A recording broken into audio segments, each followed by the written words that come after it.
بسم اللہ الرحمن الرحیم۔ السلام علیکم میرے پیارے بھائیوں اور دوستوں۔ فرعون اور اس کی قوم پر تیسرے عذاب کے بعد پھر ایک ماہ مہلت اسی آرام و راحت کے ساتھ ان کو دی گئی۔ اس مہلت سے بھی انہوں نے کوئی فائدہ نہ اٹھایا تو چوتھا عذاب مینڈکوں کا ان پر مسلط کر دیا گیا، اور اس کثرت سے مینڈک ان کے گھروں میں پیدا ہو گئے کہ جہاں وہ بیٹھتے تو گردنوں تک مینڈک کے ڈھیر لگ جاتے۔ سونے کے لیے لیٹتے تو سارا بدن ان سے دب جاتا اور ان کو کروٹ بدلنا ناممکن ہو جاتا۔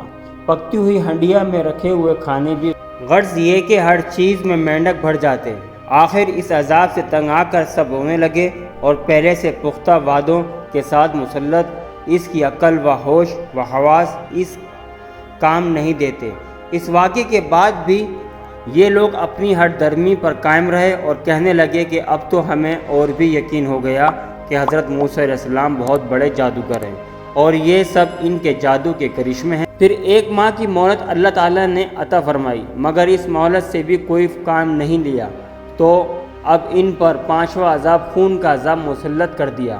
ان کے ہر کھانے پینے کی چیز خون سے بن گئی۔ کنویں سے حوض یا جہاں کہیں سے پانی نکلے تو وہ خون بن جاتا، کھانا پکانے کے لیے رکھے تو وہ بھی خون بن جائے۔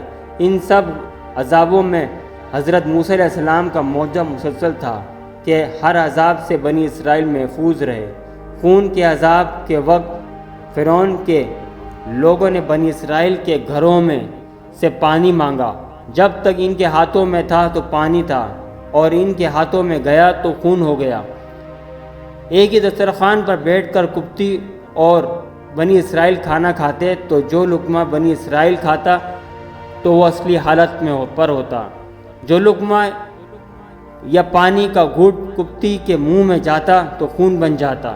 یہ عذاب بھی بستور 7 روز تک برقرار رہا۔ بالآخر بدکار اور بدعہد قوم چلا اٹھی اور حضرت موسیٰ علیہ السلام سے پھر فریاد کی اور پہلے سے زیادہ پختہ وعدے کی تو آپ علیہ السلام کو ان پر اس مرتبہ بھی رحم آ گیا کہ شاید اب یہ قوم سدھر جائے۔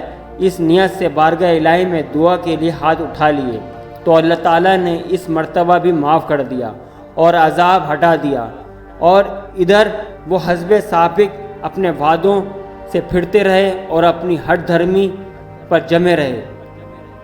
اس طرح یہ پانچواں عذاب ان پر مسلسل آتے رہے، مگر فرعون اور اس کی قوم کے لوگ اپنی گمراہی پر قائم رہے۔ اسی وقت قرآن کریم نے فرمایا، ترجمہ: انہوں نے تکبر سے کام لیا اور یہ لوگ بڑے عادی مجرم تھے۔ میرے بھائیوں اور دوستوں، یہ کس قسم کی قوم تھی؟ اللہ کے اتنے عذاب آئے اور یہ قوم اللہ کی نافرمانی کرتی رہی۔ حضرت موسیٰ علیہ السلام کی ایک نہ سنی۔